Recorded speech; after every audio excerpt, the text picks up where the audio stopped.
Bismillahirrahmanirrahim. Alhamdulillahi Rabbil Alameen. After learning mathematics, which is Islam, and Islam is mathematics, it stands true. You can always prove it at no limit of time. In the name of Allah, the Beneficent, the Merciful, I bear witness there is no God but Allah, who came in the person of Master Farad Muhammad, to whom praises are due forever. And I bear witness that the most honorable Elijah Muhammad is his last and greatest messenger. And I further bear witness that the Honorable Minister Louis Farrakhan is the divine reminder in our midst today. I greet you in the greeting words of our forefathers.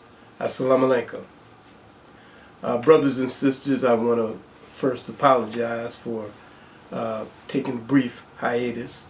We all know that the past week we've enjoyed our Savior's Day celebration. I hope everyone had a wonderful Savior's Day. So we want to pick up where we left off a couple of weeks ago, speaking about our being at a loss because we have not followed or believed in the guidance that Allah has raised in our midst. When Allah raises a messenger from among a people, that people are a chosen people. But we cannot benefit from the guidance if we do not follow it. You and I, brothers and sisters, have been lost from our own for 400 years. We have been deprived of knowledge. We have been deprived of the knowledge of self. And it takes God himself to come and to raise one from among us to give us that guidance which will allow us to be successful. We cannot be successful if we don't follow that guidance, though. All the people who followed the guidance of their messenger were successful. And though all of those who refused to follow that guidance, they were the losers. Jesus says in the Bible, he says, when the blind lead the blind, everyone winds up in the ditch. And the Honorable Elijah Muhammad says that ditch is hell. When the blind lead the blind, everyone winds up in the ditch. Well, if you look at the followers of the Honorable Elijah Muhammad, you can't show me an example of one that wound up in the ditch by following him. The only time you wind up in the ditch is when you refuse to follow him. When the Nation of Islam, those of us who believed in him, when we followed the teachings that he gave us, we were successful. But as soon as somebody was able to come along and cast some doubt into what we had been taught, we were so ready to go back to believing that same old nonsense that we had been believing. The Honorable Elijah Muhammad brought us out of spooky belief. He brought us out of believing that God was something invisible up in the atmosphere somewhere. He taught us that God came in person and taught him, mouth to mouth, face to face, as a man teaches his friend. This is what the Bible and the Holy Quran tell us God would do. That he would come at the end of a 400-year sojourn, that a people would be lost, and that he would come and he would rescue them. He would give them a messenger. He would raise a messenger from them, and he would give that messenger the guidance that would destroy all the mysteries of God. The book of Revelation says when that last man is raised up, the mysteries of God are finished. And the Honorable Elijah Muhammad brought us face to face with God in person, Master Farad Muhammad, and we have proof today. See, God will not allow you to go down to hell with the devil without knowing the real truth. So he has given and made the proof so plain, so unimpeachable, so incontrovertible that you cannot make a mistake. What a merciful God he is. He has given us the proof, and that proof will be revealed. And when that proof is revealed, you will have no choice but to accept it. But really, I keep on talking about the proof, but really, all the proof is just redundant because it's already been proven. The teachings of the Honorable Elijah Muhammad, what that man did in our midst, is proof enough. As Jesus said, how do you account for the works? If you don't believe the words, what about the works? You've never seen a man like the Honorable Elijah Muhammad. You've never seen a teacher like the Honorable Elijah Muhammad. I know of a case where there were some brothers, 14 brothers, who were shooting dope in the dope den, shooting heroin in their arms. Went to the mosque and every one of them got cleaned up. One of the brothers, his brother was in the mosque. And when he would go to the shooting gallery, he would shoot up. And when he shot up, he would start talking. He would start saying, Allah came in the person of Master Farad Muhammad on July 14th, July 4th, 1930. And one of the brothers, when they sobered up, they said, hey man, what was that thing you were talking about? And he brought those brothers to the mosque, and every one of them got off dope. Every one of them kicked the heroin habit. Every one of them. And all of them, I talked to the brother a couple of months ago, and every one of them stayed clean. They're not all in the mosque now, but they all stayed clean from heroin. One of them's even a Christian preacher. Now, I don't understand that, but it happened. Brothers preaching Christianity. But Elijah Muhammad got him off of heroin, and he went teaching Christianity. And that's just how silly we can be. How can a man save your life, and then you go and teach something other than what he taught you? If what he taught you was good enough to save your life, then it's good enough to save the lives of others.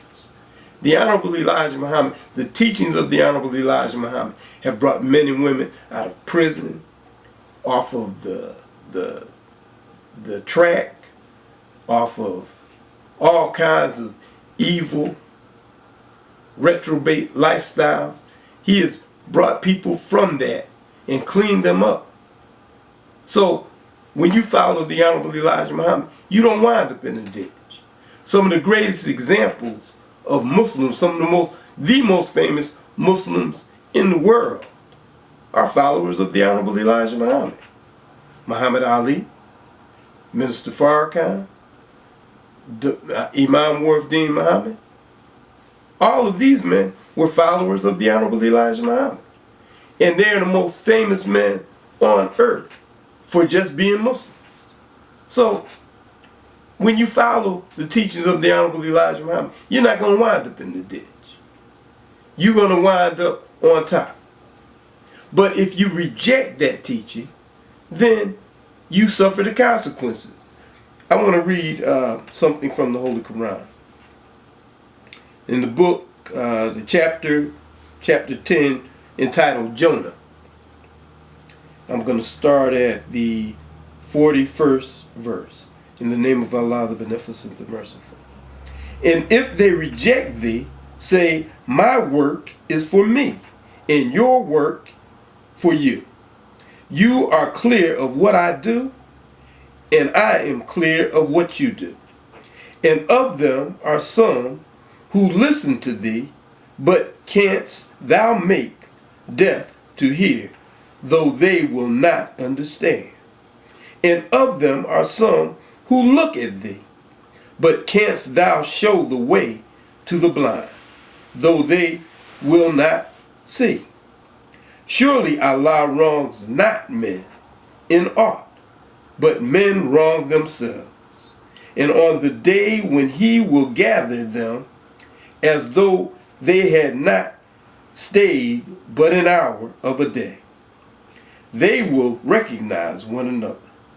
They perish indeed who reject the meeting with Allah, they follow not the right way. And they show thee something. Oh no. In every nation, there is a messenger. So when their messenger comes, the matter is decided between them with justice, and they are not wrong. Here we are taught that every nation has a messenger. Every nation. Not most nations, every nation has a messenger. Who is the messenger who was raised in America? Who was the messenger that we can look to? A messenger that was raised up 1,400 years ago and 6,000 or 7,000 miles away. That man could not be a messenger for you and I today. In the Holy Quran, in the 2nd chapter, it talks about Abraham and Ishmael praying for a messenger to be raised from among us. They prayed that God would raise a messenger from us to teach us our way of devotion, and that he would guide us. That messenger has been raised. The Honorable Elijah Muhammad is that messenger, and you and I must accept him. If we refuse to follow the teachings of the Honorable Elijah Muhammad, we will be the losers. That can't be overemphasized. We will lose if we don't follow the guidance that God has raised from among us. We are now living in the day of judgment. The Honorable Elijah Muhammad teaches us that this is the time of judgment. The world is being judged. And if you don't believe it, just turn on your TV set. Turn on the news and look at ABC or CBS. Look at the news. Look at the weather. They tell you it's global warming. You see, the white man tries to tell you that he's God. They tell you, you know the weather's changing, but it's not changing because of carbon emissions. The weather is changing because we're living in the day of judgment. And how about those earthquakes? Do you think those earthquakes are coming because of global warming? No, brothers and sisters. We're living in the day of judgment. The Honorable Elijah Muhammad teaches us that there will be 4 great judgments: rain, hail, snow, and earthquake.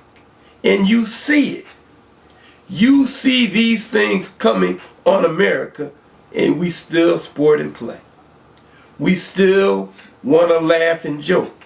We still want to reject that which is right there in our face. But the time for that is up. God has raised his messenger, and we have the proof. God has came in person, and that proof will be revealed. And that proof will be revealed beyond the shadow of a doubt. We must accept our own and be ourselves. We must come into the knowledge of self.